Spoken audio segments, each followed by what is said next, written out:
그래, 오늘 말씀은 지난주에 16장, 사도행전 16장 했고 오늘은 17장 말씀을 전하겠습니다. 빌립보에서 아레오바고까지.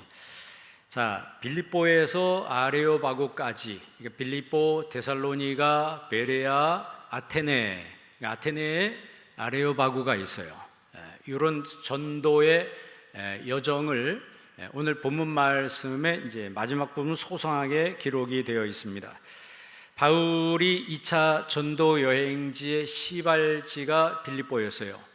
그 빌립보에서 루디아란 여인을 만나서 루디아 여인의 집에서 교회가 시작이 됩니다. 그리고 귀신 들린 여인이 치유되고, 그리고 지진이 나서 간수의 집안 사람들이 다 예수님을 믿고 세례받는 그런 기적이 일어났어요.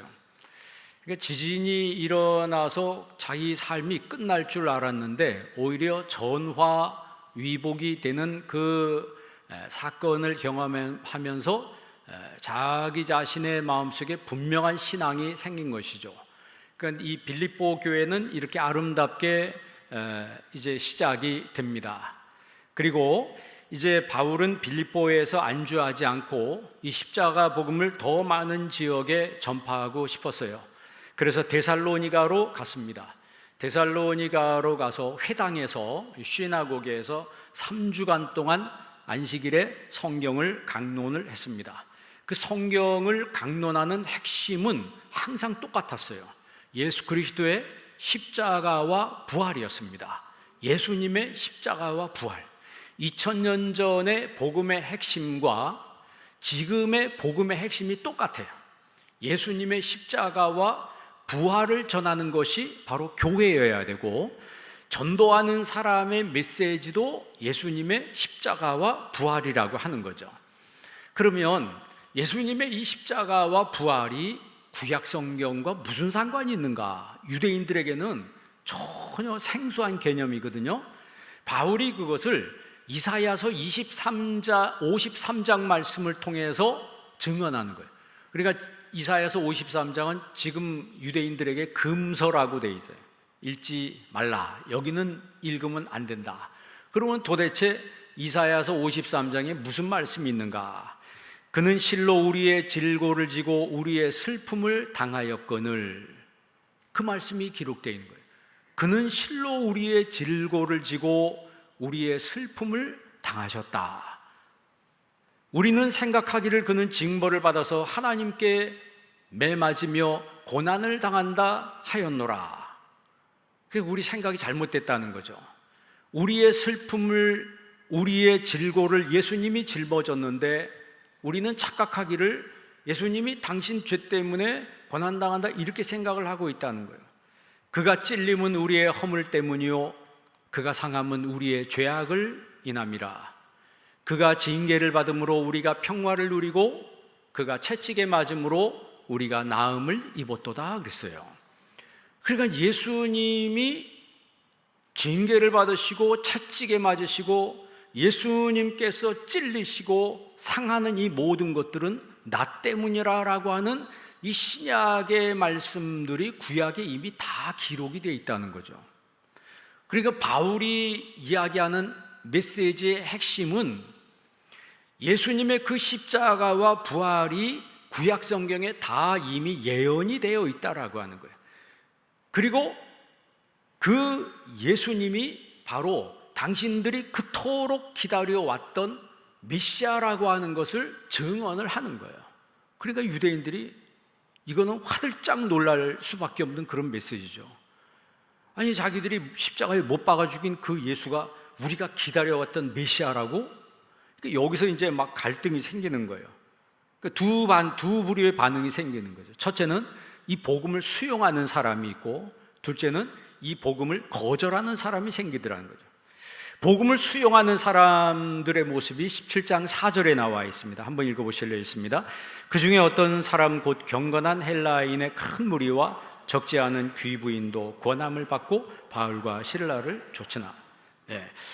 그 중에 어떤 사람 곧 경건한 헬라인의 큰 무리라 그랬어요. 그러니까 이방 사람들의 많은 무리들이 바울의 이 복음을 듣고 예수님을 믿게 됐다는 거죠. 그리고 적지 않은 귀부인이라 그랬어요. 그러니까 귀족인 이런 여성들이 바울과 실라를 따르게 됐다라는 거예요. 반대로 거절하는 사람도 있었습니다. 5절도 한번 읽어볼래요? 그러나 유대인들은 시기에 하여 저자의 어떤 괴악한 사람들을 데리고 떼를 지어 성을 소동케 하여 야손의 집에 달려들어 저희를 백성에게 끌어내고자 찾았으나, 그러니까 이 모습을 보고 유대인들은 시기가 났습니다. 그래서 이 불량배들을 동원해서 이 바울 일행을 찾았습니다. 그런데 찾지를 못했어요. 그래서 바울을 어떻게 보면 보호해주고 바울에게 그 숙소를 제공했던 야손의 집을 쳐들어갔습니다. 쳐들어가서 그 사람들을 백성들한테 끌어냈습니다. 그러니까 우리가 기독교 역사는 박해의 역사입니다. 우리가 여러분 지금 편하게 믿는 시대 아닙니까? 이렇게 편하고 믿는 시대지만 기독교 역사는 항상 고난의 역사하고 박해의 역사였어요. 프랑스 역사만 봐도 프랑스의 그 기독교인들, 개신교인들을, 이 프로테스탄트들을 위그노라고 그래요. 프랑스 말로. 그 위그노들이, 그러니까 천주교가 그 대세였던 그 시절에 천주교는 성경을 못 보게 했잖아요. 성경을 못 보게 하니까 성경을 보고 싶은 열망이 있는 사람들이 성경을 번역해서 성경을 보고 이제 개혁신앙을 가지게 됐습니다. 그들을 위그노라고 그래요. 그들을 위그노라고 그래요. 그래서 위그노들을 이 천주교에서 적살하는 그런 일들이 여러 번 일어났었습니다. 루이 14세가 베르사유 궁전을 짓고 왕의 그 치세를 높이기 위해서 큰 거대한 행진을 하는데, 그때 위그노 중에 한 사람인 데오솔프라고 하는 사람이 그 황제의 칙령 거역죄로 옥탑 감옥에 갇혀 있었어요. 그러니까 높은 탑이 있는데 그 꼭대기가 감옥이에요. 거기 갇혀 있는데 왕이 지나가는 거예요. 루이 14세가. 그랬을 때 유명한 일화입니다. 거기 찬송을 불렀다 그러죠. 왕이 지나가는데 꼭대기에서, 옥탑에서 할렐루야 우리 예수 왕의 왕이 되시고 그랬어요. 자, 잘 가사를 보면 할렐루야 우리 예수까지는 이해가 되는데 뭐가 되신다? 왕의 왕이 되신다. 그러니까 지나가다 보니까 자기가 왕인데 뭐가 있다는 거예요? 왕 중에 왕이 있다는 거예요. 그런데 그 루이 14세가 그 찬송을 들으면서 행렬을 멈췄다 그래요. 행렬을 멈춰서 그 옥탑 감옥에 올라가서 그 데오졸프를 석방시켰다, 그런 일화가 있습니다. 그러니까 고통, 어떻게 됐든 신앙을 가졌던 사람들은 그 어떤 시기든지 나름대로 고난이 있었다는 거예요. 여기 오늘 본문에 바울을 찾지 못하니까 불량배들이 바울을 보호한 야손의 집에 쳐들어가서 이 야손과 그 형제들을 붙잡아서 시의회로 끌고 갔어요. 그래서 그들을 고발합니다. 뭐라고 고발하냐면 천하를 어지럽게 하던 사람들을 야손이 숨겨줬습니다. 가이사 황제 외에는 황제가 없는데 그들은 또 다른 왕이 있는데 그가 예수라고 주장을 합니다. 또 다른 왕이 생겼다. 그런데 그가 예수라고 이 사람들이 주장하고 있습니다. 그 치안관들이 그 이야기를 들으면서 멘붕이 온 거예요. 그래서 너무 당황했어요. 상황이 이상하죠. 너무 당황해서 보석금을 받고 그냥 바로 풀어줬어요. 우리가 생각할 때는 당연히 왕이 있는데 또 다른 왕이 있다고 주장하는 이 사람들은 붙잡아다가 재판을 받아서 처형을 해야지 그 당시에 그 상황에 맞는데, 이 치안을 담당하는 사람들이, 치안관들이 그 타라소라고 그래요. 원문 성경에 타라소라고 되어 있는데 엄청나게 당황하는 거예요. 왜 그러냐면 왕이 있는데 또 다른 왕이 생겼다라면 이게 뭐가 되면 재판거리가 됩니다. 재판거리가 되면 그 자기가 관리하고 있던 그 치안을 담당하고 있던 지역에서 다른 왕이 생겼다라는 것으로 재판이 시작되면은 자기에게 큰 치명적인 어떻게 보면 치명상을 입게 되는 거죠. 그러니까 자기의 이 어떻게 보면 안보를 위해서 이 사람들을 그냥 빨리 돈을 받고 석방시켜준 거예요. 보석금을 받고. 이 바울에게 위험이 계속되니까 데살로니가 교회 믿음의 형제들은 밤에 바울과 실라를 베레아로 보냅니다. 자, 빌립보에서 데살로니가로 와서 데살로니가에서 어디로 가요?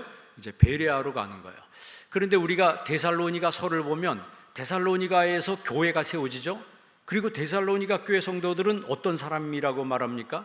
저들은 하나님 말씀을 받을 때 사람의 말로 받지 아니하고 하나님의 말씀으로 받았다 그랬어요. 그 정도로 데살로니가 교회가 시작되면서 그 교회 성도들의 수준이 높았다는 거죠. 그런데 베레아로 와 보니까 이 베레아 사람들은 더 수준이 높은 사람들이었어요. 11절 한번 읽어볼래요? 다 같이 한번 읽습니다. 베레아에 있는 사람들은 데살로니가에 있는 사람들보다 더 너그러워서 간절한 마음으로 말씀을 받고 이것이 그러한가 하여 날마다 성경을 상고함으로. 아멘. 여기서 그 언어 중에 이 베레아 사람들은 데살로니가 사람들보다 더 너그러워서, 이게 유게네스라고 하거든요. 이 유게네스란 말은 유와 게노스의 합성어예요. 유란 말은 제가 여러 번 얘기해요. 좋은, 굿 이런 얘기예요. 게노스란 말은 집안, 족속, 가문 이런 뜻입니다. 그러니까 유게노스란 말은 좋은 집안, 좋은 가문이란 그런 얘기죠. 다시 말하면 귀족 가문이란 얘기예요. 고린도전서 1장 26절에는 이 유게네스란 말을 문벌 좋은 자라고 번역을 했어요. 그러니까 베레아 사람들은 노블하다 이 말이죠. 영어 성경에다 보면 more noble 이렇게 돼 있어요. 더 고귀하고 더 고결한 사람들이었다. 품격이 있는 사람들이었다. 귀족적인 그런 품격을 가지고 있는 사람들이었다 이 말이죠. 그러니까 우리 한비 성도님들도 정말 이런 고결한 믿음의 성도들이 되기를 바랍니다. 정말 품격이 있는 성도, 이런 노블한 성도들이 된다면 이 복음이 어떻게 보면 더 많이 확산될 수도 있겠죠. 우리가 잘 아는 노블레스 오브 리주라는 말을 여러분들이 다 아실 거예요. 그건 무슨 뜻입니까? 노블한 사람들이 의무를 다한다는 거예요. 즉 노블한 사람들이 책임을 진다는 얘기죠. 신앙에도 똑같아요. 신앙에도 고귀한 신앙을 가진 사람들은 그 어떤 일에든지 책임을 질 줄 압니다. 의무를 다한다는 거죠. 그러니까 노블레스 오브 리주란 말은 부와 권력과 명예는 사회에 대한 책임을 다할 때 생기는 것이다. 그러니까 부와 권력과 명예는 돈만 많다고 해서 생기는 게 아니고, 그 졸부들은 뭐만 많은 거예요? 돈만 많은 게 졸부예요. 그런데 부와 권력과 명예는 사회에 대한, 이 공동체에 대한, 교회에 대한 책임을 다할 때 생기는 거다. 그래서 전쟁이 나면 귀족들이 제일 먼저 앞서 나가서 싸웠다고 그러죠. 그것을 고귀하고 품격이 있는 것으로 여겼기 때문에 그렇습니다. 우리가 프랑스는 절대 군주제가 혁명으로 무너지고 공화국이 되잖아요. 근데 그 과정에서 엄청나게 많은 피를 흘렸어요. 그런데 반대로 영국은 입헌 군주국인데 정권이 평화롭게 이양이 됩니다. 그건 무슨 뜻이냐면 노블한 사람들이 사회에 대한 책임과 희생을 했기 때문에 그런 일이 일어나는 거예요. 뭐 여러분 그 영국하고 아르헨티나하고 전쟁을 하잖아요. 포클랜드 전쟁이라고 하는데, 그때 해리라고 하는 왕세자입니까? 왕자가 헬기 조종사로 최전방에 투입돼서 전쟁을 치렀어요. 우리나라는 여러분 뉴스에 나오면 뭐 장관이든지 뭐 국회의원 아들을 할 수만 있으면 군대 안 보내려고 편법을 써가지고 군대 안 가게 하는데, 노블레스 오브 리주라고 하는 거는 왕자지만 최전방, 여러분 헬기가 기동이 느리잖아요. 그러니까 어깨에서 한 방 쏘면 그냥 바로 추락이 되는 거예요. 그런데 최전방에서 왕세자가 전쟁을 했다는 것은 그만큼 노블레스 오블리주를 실천을 했다라고 하는 거죠. 그러니까 노블한 것은 그냥 저절로 노블한 것이 아니고 뒤에 오블리주가 책임을 다할 때 노블이 되는 거예요. 우리는 책임을 지지 않고 도망다니면서 노블만 하려고 하면 그런 일은 있을 수 없는 거죠. 그러니까 여러분, 노블레스 오블리주란 이 말 자체가 1347년에 100년 전쟁 때 생겨진 말인데, 그러니까 영국하고 프랑스하고 100년 동안 싸웠어요. 그때 프랑스의 도시 중에 이 깔레라고 하는 도시가 있는데 영국군에게 포위당했습니다. 그러니까 영국군이 무지막지하게 침공을 하니까 당해내지 못하고 결국 항복을 하게 됩니다. 그래서 항복 사절단을 파견했는데 영국 왕 에드워드 3세가 그 항복 사절단을 보고 이렇게 이야기합니다. 당신들이 빨리 항복했으면 피해가 덜 했을 텐데 당신들이 항복을 늦게 함으로 많은 희생자가 생겼다. 그러므로 이 도시의 대표되는 6명의 목을 매달아서 처형을 해야 되겠다.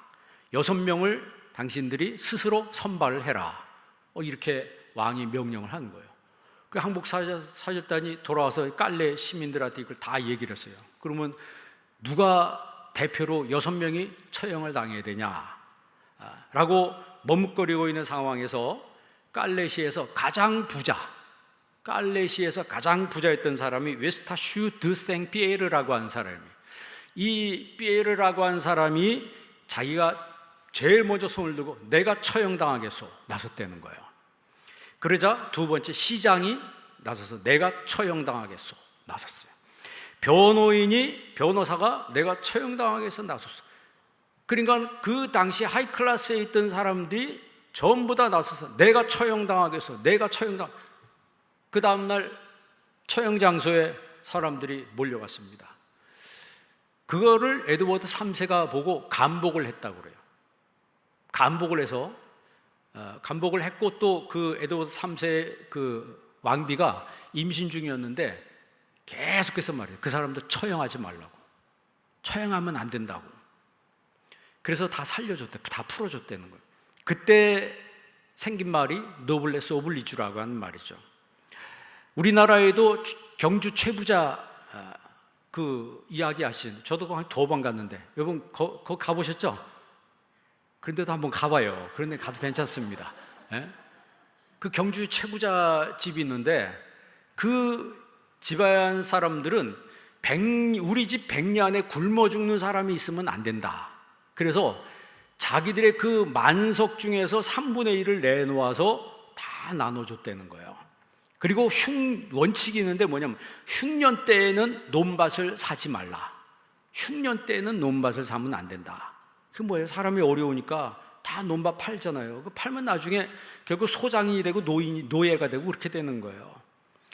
그러니까 역사는 그런 가문들, 그런 후손들이 복을 받고 존경을 받고 사회에 기여했다라고 하는 것을 역사가 말해주는 거예요. 여러분, 베레아 사람들은 데살로니가에 있는 사람들보다 더 유게네스, 고귀한 사람들이, 노블한 사람들이라는 거예요. 그러니까 다시 말하면 아까 말씀드린 것처럼 오블리주를 실천할 때 노블도 있는 거예요. 근데 상당히 많은 사람들이 오블리주는 실천하지 않으면, 자기 의무와 책임은 다하지 않으면서 자기가 뭐 고귀한 척하고 자기가 신앙이 좋은 척하고, 그거는요 스스로 속이는 것이라고 성경에 말씀하고 있는 거예요. 그러니까 베레아 사람들은 이런 좋은 심성을 바탕으로 하고 있는 사람들이라는 거죠. 이 성경 한번 다시 한번 보시기 바랍니다. 여러분 11절 말씀 다시 한번 읽어볼래요? 다시 읽습니다. 베레아에 있는 사람들은 데살로니가에 있는 사람들보다 더 너그러워서 간절한 마음으로 이것이 그러한가 하여 날마다 성경을 상고함으로. 아멘. 이런 좋은 심성을 가지고 있는 고귀한 품성을 지닌 사람들이 간절한 마음으로 하나님의 말씀을 받았다는 거예요. 그러니까 말씀을 들을 때도 듣는 태도와 자세가 아주 괜찮았다는 얘기죠. 또 그것이 그러한가 하여 날마다 성경을 상고했다. 리서치, 리서치라고 되어 있어요. 조사하듯이 하나님 말씀을 자세히 하나님 말씀을 읽고 묵상했다는 얘기예요. 그러니까 이런 간절한 마음, 이런 마음은 결국 성령이 그들에게 주시는 거예요. 간절한 마음이 없으면은, 여러분 설교 들을 때 여러분 마음속에 간절한 마음이 없으면 마이동풍 우이독경입니다. 마이동풍 우이독경이에요. 그러나 간절한 마음으로 하나님의 말씀을 받을 때 주님께서 30배, 60배, 100배의 열매를 맺게 하는 것입니다. 여러분, 이 베레아에서 이런 역사로 말미암아 많은 사람이 예수님을 영접했어요. 그 가운데 귀부인과 남자들이 많았다라고 했어요. 그런데 또 문제가 생겼어요. 데살로니가에서 이 바울을 괴롭혔던 유대인들이 베레아까지 쫓아왔어요. 여기까지 쫓아와서 또 괴롭히는 거예요. 또 난동을 부리는 겁니다. 그래서 참다 못해서 이 바울을 인도하는 사람들이 바울을 또 어디로 데려가냐면 아테네로 데려갑니다. 근데 중요한 것은 아무리 박해가 있어도 복음은 중단되지 않았다는 거죠. 여러분, 우리가 신앙생활하면서 여러분 삶에 어려움이 있을 수도 있습니다. 고난이 찾아오고 슬픈 일이 찾아올 수 있어요. 그래도 여러분 신앙이 중단되지 않기를 바랍니다. 중단되지 않고 끝까지 갈 수 있어야 돼요. 의도치 않게 바울은 아테네로 오게 됩니다. 바울은 아테네에 와서 그 지역에 우상이 가득한 것을 봤어요. 그리고 나서 화가 났습니다. 16절 한번 읽어보세요. 16절 읽습니다. 바울이 아덴에서 그들을 기다리다가 그 성에 우상이 가득한 것을 보고 마음에 격분하여. 이게 바울은 아테네의 우상이 꽉 차니까 여기 가더니 동상들이 꽉 그냥 가득가득 하잖아요. 그걸 보고 분노했어요. 그걸 거룩한 분노라 이렇게 말합니다. 예수님께서 여러분 성전 안에 들어갔을 때 성전 안에서 막 비둘기 팔고 돈 바꾸고 장사하고 이런 걸 보고 예수님이 책찍 들고 막 다 내쫓았잖아요. 그렇죠? 아니, 온유하신 예수님이 어떻게 저렇게 화를 내고 저렇게 격렬하게 분노할 수 있나? 그건 이제 거룩한 분노죠. 거룩한 분노예요. 바울은 날마다 사람들과 복음으로 변론을 했다 그랬어요. 복음으로. 우리가 신학에서 기독교 변증학이라는 말이 있어요. 아폴로기아라고 하는데, 이 변증학이라고 하는 것은 하나님의 형상을 가진 인간이 어떻게 인간과 교제할 수 있는가, 이거예요. 여러분 안에 우리는 하나님의 형상이 있습니다. 하나님의 형상을 가진 인간이 어떻게 신과 하나님과 교제를 하고 그 교제가 성립될 수 있는가를 연구하는 것이 이 변증학이, 기독교 변증학이에요. 그 17절에 보면은 17절 한번 보세요. 해당에서는 유대인과 경건한 사람들과 또 장터에서는 날마다 만나는 사람들과 변론했다 그랬습니다. 그러니까 바울이 변론한 핵심이 뭐냐면 똑같이 예수님의 십자가와 부활을 전했다는 거예요. 그러니까 아테네 사람들은 이 복음에 대해서 이제 호기심을 드러내기 시작했습니다. 그게 19절이에요. 19절 다 같이 읽습니다. 그를 붙들어 아레오박으로 가며 말하기를 내가 말하는 이 새로운 가르침이 무엇인지 우리가 알 수 있겠느냐. 그러니까 아테네 사람들, 아테네는 이 철학의 도시니까 바울이 전하는 이 복음이 그들은 생소한 그런 내용의 이야기였어요. 그래서 처음 듣는 이것이 무슨 뜻인지 알고자 했습니다. 그래서 이 아테네 사람들은 늘 새로운 것을 찾아서 토론하는 것에 시간을 많이 썼어요. 그래서 바울에게 이 아레오바고에서 당신의 그 말하는 걸 좀 더 자세히 우리가 들을 수 있겠는가? 라고 부탁을 하는 거예요. 이 아레오바고는 그 아테네에 있습니다. 그 아크로폴리스 북서쪽에 있는데 약 한 115m 정도 되는 석회암 지역 언덕에 있어요. 한번 그 보시기 바랍니다. 여기가 아레오바고예요. 그리스에 있는데 그 비석, 까맣게 된 비석은 바울이 설교한 내용을 저기 기록을 하고 있는 거예요. 저 장소에서 바울이 아테네 사람들에게 십자가와 부활에 대해서 설교를 한 겁니다. 그러니까 변증을 하는 거죠. 이제 우리가 민주주의의 상징하면은 이제 아크로폴리스 언덕을 이야기하는데, 사실은 아크로폴리스에는 파르테논 신전이 있는 곳이에요. 그 민주주의의 상징은 어디냐면 아고라 광장입니다. 아고라 광장. 그 아고라는 거기 시장과 행정기관 이런 것들이 다 있어서 항상 그 아고라에는 사람들이 바글바글 했대요. 그래요. 바글바글 했다고 그래요. 어떤 우리나라 포털에도 보면 그 아고라라고 하는 게 있더라고요. 거기서 사람들이 자기 얘기를 막 하는 게, 그게 바로 이 성경에서 나오는 아고라예요. 근데 이 바울은 아레오바고에서 복음의 진수를 이야기합니다. 그게 뭐냐면 22절 다 같이 한번 읽습니다. 바울이 아레오바고 가운데 서서 말하되 아덴 사람들아 너희를 보니 범사에 종교성이 많도다. 아까 본 그 사진에 그 가운데 서서 바울이 뭐라고 외쳤냐면 아덴 사람들아 내가 보니까 당신들은 종교성이 많습니다 하면서, 자 23절 읽습니다. 내가 두루다니며 너희가 알지 못하는 신에게라고 새긴단도 보았으니 그런즉 너희가 알지도 못하고 위하는 그것을 내가 너희에게 알게 하리라. 아멘. 당신들의 신이 많은데 그 많은 신들 중에서 이름을 못 붙인 신이 있었어요. 그 신을 가리켜서 그냥 이름을 못 붙였기 때문에 알지 못하는 신이라고 그랬어요.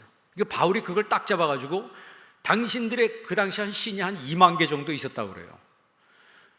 그 2만 개가 넘는 그 신 중에서 알지 못하는 그 신이 누군지 내가 오늘 당신들한테 알게 하겠습니다 라고 하면서 그 당신들이 알지 못하는 그 신이 바로 하나님이라고 하는 것을 이야기하는 거죠. 그 당시에 그 아테네 사람들은 어떻게 보면 범신론이라고 보면 되죠. 모든 게 다 신이에요. 모든 게 다 신. 일본에는 여러분 신이 몇 개나 있습니까? 일본에는 신이 700만 개가 넘는 거예요. 70만이 아니고 700만 개가 넘는 거예요. 그러니까 모든 게 다 신이야. 그러니까 귀신들이 널렸다 이 말이죠. 우리나라도 옛날에 그러잖아요. 안방에는 안방 귀신, 사랑방에는 사랑방 귀신, 변소에는 변소 귀신, 장독대에는 장독대 귀신, 밤에 뒤따라오는 달달 귀신, 뭐 이런 귀신들이 많아가지고 이 뭐 시성을 드린다고 할 때 여기저기 다 쌀 갖다 놓고 거기다가 꼭 숟가락 껴놓고 물 부어놓고, 그러고 거기서 비나이다 살려달라는 거지. 귀신이 살려줘요. 그러니까 미신이 우리나라도 사실 그렇게 오래된 얘기가 아닙니다. 이게 젊은 친구들은 뭐 생소한 얘기지만, 근데 여기 연세 드신 분들이 옛날에 다 그러지 않았습니까? 밤에는 내가 어디 가면 달달 귀신이 따라온다고, 뭐 그런 게 이제 보편화되어 있는 그런 시기. 그러니까 2000년 전에 이 성경이 기록될 당시에도 많은 신들이 있었다는 거예요. 그런데 그 중에 알지 못하는 신이라고 딱 써 있는데 바울이 복음을 전하기 위해서 그걸 이제 붙잡은 거예요. 복음을 전하기 위해서 그 알지 못하는 신이 하나님이라고 하는 것을 말하는 거예요. 그러면서 24절에 뭐라고 그래요? 24절 보시기 바랍니다. 우주와 그 가운데 있는 만물을 지으신 하나님께서는 천지의 주제시니 손으로 지은 전에 계시지 아니하시고, 여러분 하나님은 손으로 지은 전에 계시지 않는다. 이 전이 교회가 아닙니다. 이거 어떤 분은 착각해가지고 하나님이 사람 지은 그 성전에 있는 게 교회에 있는 게 아니다 이런 식으로 하는데, 지금 이 본문에서 말하는 것은 사람이 손으로 지은 이방 신전에 계시지 않는다는 얘기예요. 그러니까 성경을 우리가 조금만 잘못 해석하면 이상하게 아전인수격으로 해석할 수 있어요. 당신들이 지은 그런 이방 신전에, 손으로 지은 이방 신전에 하나님이 계신 것이 아니다라고 지금 이야기를 하는 거예요. 25절을 끝에 보면 이는 만민에게 생명과 호흡과 만물을 친히 주시는 이시다. 그러니까 우리 하나님은 뭐 부족함이 있어서 섬김을 받으시는 그런 하나님이 아니라는 거죠. 그러니까 오늘 하나님이 부족함이 있어서 우리에게 예배를 받으시고 부족함이 있어서 헌금을 받으시는 그런 분이 아니라는 거예요. 우리 하나님은 우리에게 생명을 주시고 호흡을 주시고 만물을 친히 주시는 분, 모든 것을 다 친히 주시는 분이시라. 자, 25절 한번 읽어볼래요? 25절 다 같이 한번 읽습니다. 또 무엇이 부족한 것처럼 사람의 손으로 섬김을 받으시는 것이 아니니 이는 만민에게 생명과 호흡과 만물을 친히 주시는 이십니다. 아멘. 이게 무슨 뜻이에요? 하나님이 만물의 창조자요 만유의 주제시요 완전한 신이라고 하는 것을 지금 선포하는 거예요. 그래서 그러면 이 완전한 신이신 창조주 하나님이 어디 계시는가? 그러잖아요. 아니, 하나님을 이렇게 했으면 이분이 어디 계시는가? 그게 27절 말씀 읽어보세요. 읽습니다. 27절. 이는 사람으로 혹 하나님을 더듬어 발견하게 하심이로다. 그는 우리 각 사람에게서 멀리 계시지 아니하도다. 아멘. 하나님은 우리 각 사람에게서 멀리 계신 분이 아니다. 하나님은 우리 가까이 계십니다. 오늘 하나님 이 자리에도 함께 하시는 거예요. 바울이 말하는 것은 모든 인류가 한 혈통이었고 오직 인간은 하나님과 바른 관계를 통해서만 살 수 있다라고 증언을 하는 거예요. 하나님과 바른 관계를 통해서만 우리 인간이 살 수 있다. 우리 그 하나님은 멀리 계신 분이 아니다. 그러니까 하나님과의 관계에 대해서 설명하는 거예요. 여러분, 하나님과 나와의 관계는 이 세상 그 어떤 것이라도 거스르라도 끊을 수 없는 관계라고 하는 것을 우리가 믿어야 된다는 거죠. 여러분 살고 있는 집이 여러분과 어떤 관계예요? 영원한 관계입니까? 여러분 살고 있는 집이 여러분과 영원한 관계예요? 기예요? 아니에요? 아니죠. 왜? 그 집에 여러분 때가 되면 떠나야 돼요. 떠나야 된다. 아들한테 유언할 때 나 죽어도 여기서 죽을 테니까 죽은 다음에도 나 여기서 떠나보면 안 된다. 아들이 네 알겠습니다. 죽으면 즉시로 화장장으로 데리고 갑니다. 여러분이 가지고 있는 통장이나 재물이나 땅이나 내가 그런 것들이 많아도 그것은 나와 영원한 관계가 절대 아니라고 하는 거예요. 언젠가는 다 떠나는 거예요. 지금은 내 것이라고 해도 내 것이 아니고 그냥 성경의 말씀대로 보면 하나님 나한테 맡겨주신 거예요. 맡겨주신 거라고. 우리는 이용권이 있지 소유권이 있는 것이 아닙니다. 왜냐하면 내가 죽는 순간에 모든 것은 나에게서 내가 그 모든 것을 내려놓고 떠나야 되기 때문에 그렇습니다. 자, 그러면 내 영혼과 내 몸뚱이와는 어떤 관계일까요? 영원한 관계일까요? 여러분 영혼이 여러분 몸속에 살고 있습니다. 성경에 이 몸은 의복과 같다 그랬어요. 의복이 낡으면 벗잖아요. 의복이 낡으면 벗어요. 벗고 영혼은 어디에요? 어디가 떠나가야 하는 거예요. 그러면 어디다 더 투자를 많이 해야 돼요? 몸뚱이에 투자를 많이 해야 돼요? 영혼에 투자를 많이 해야 돼요? 사랑하는 자여 내 영혼이 잘 됨과 같이 내 범사가 잘 되고 두 번째, 세 번째 건강할지어다 그랬어요. 근데 우리는 거꾸로 가죠. 먼저 건강, 두 번째는 범사, 그리고 시간 나면 하나님. 이게 순서가 잘못된 거예요. 여러분 내 영혼과 내 몸과의 관계는 영원한 관계가 아닙니다. 근데 우리는 이 몸뚱이를 어떻게든지 건강하게 하기 위해서 뭐 헬스장 가고 PT 받는데 비싸더라고요.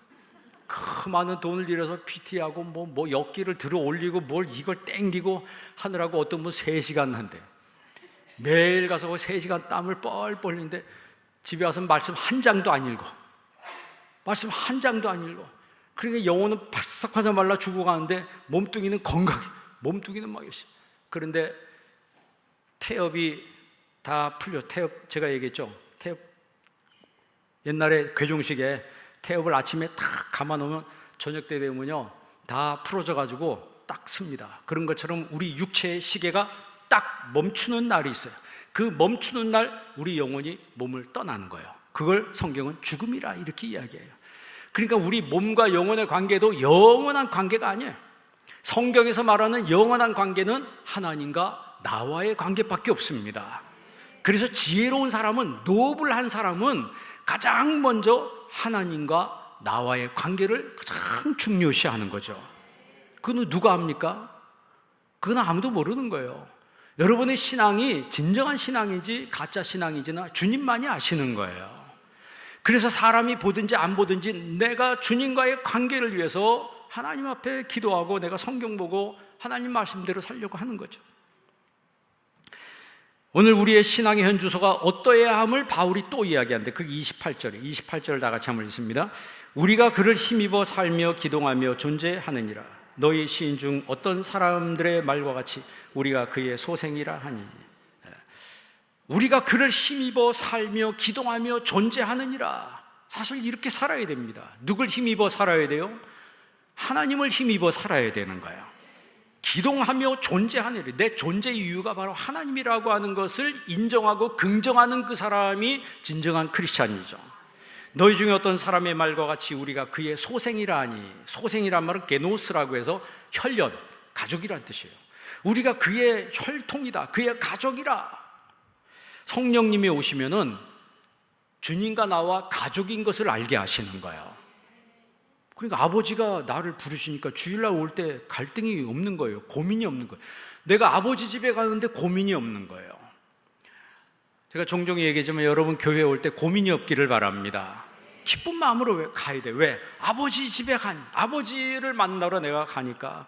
물론 항상 주님은 나와 함께 하시지만 특별히 하나님의 집으로 지어놓은 이곳에 우리가 예배하기 위하여 이 자리에 모인 것이에요. 그런데 하나님과 나와 이 관계를 끊으려고 하는 세력이 있는데 그게 사탄입니다. 사탄은요, 휴식이 없어요. 사탄은 시험을 들게 해서 사람으로 하여금 교회에서 떨어져 나가고 신앙에서 떨어져 나가게 만듭니다. 그래서 이 사탄은 시험에 들 때 항상 감정적으로 대처하게 만들어요. 여러분, 우리 삶 속에 시험이 오고 어려움이 올 때 나와 하나님의 관계는 영원한 관계라고 하는 것을 기억하기를 바랍니다. 나와 예수님과의 관계, 주님과의 관계는 영원한 관계라고 하는 것을 기억할 때 우리가 시험이 오고 어려움이 와도 그것을 이겨낼 수가 있습니다. 시편 기자인 다윗은 고통이 많았지만 자신의 영혼이 하나님만을 기뻐하고 즐거워한다고 계속 고백하고 선포했어요. 그게 바로 시편입니다. 그리고 30절 읽어보십시다. 30절 다 같이 한번 읽습니다. 알지 못하던 시대에는 하나님이 간과하셨거니와 이제는 어디든지 사람에게 다 명하사 회개하라 하셨으니. 아멘. 알지 못하던 시대에는 하나님이 간과했다는 거예요. 그냥 내버려 두셨다는 거예요. 그러나 이제는 하나님이 누구든지 다 명하사 회개하라 이렇게 명하셨다 그랬어요. 자, 그래서 우리 신앙이 좋아질 때는 우리 마음속에 회개가 시작됩니다. 그리고 회개에 합당한 열매를 맺기 시작합니다. 그러므로 인해서 그 사람의 신앙이 더 노블한 사람이 되고 더 고귀한 신앙으로 나아가게 되는 것이죠. 31절 다 같이 읽습니다. 이는 정하신 사람으로 하여금 천하를 공의로 심판할 날을 작정하시고 이에 그를 죽은 자 가운데서 다시 살리신 것으로 모든 사람에게 믿을 만한 증거를 주셨음이니라 하니라. 아멘. 여기 보면 천하를 공의로 심판할 날을 작정하시고, 그 분명한 것은 심판의 날이 있다라고 하는 거예요. 그러니까 여러분 하나님 앞에 섰을 때 부끄러움 없이 설 수 있도록 살아있을 때 신앙생활 잘 하시기를 바랍니다. 바울은 빌립보에서 아레오바고까지 가는 곳마다 핍박을 당하지만 가는 곳마다 십자가 신앙, 부활 신앙을 전했어요. 예수님의 십자가 복음을 서슴없이 전파했습니다.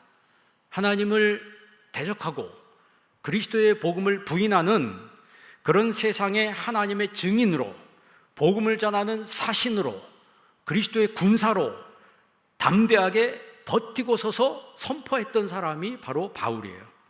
그 결과 여러분 빌립보에서, 두 번째 데살로니가에서, 세 번째 베레아에서, 네 번째 아테네에서, 아레오바고에서 그는 담대하게 사람들에게 복음을 전파했어요. 그런데 참 재밌는 게 뭐냐면 빌립보에서 사람이 많이 믿었죠.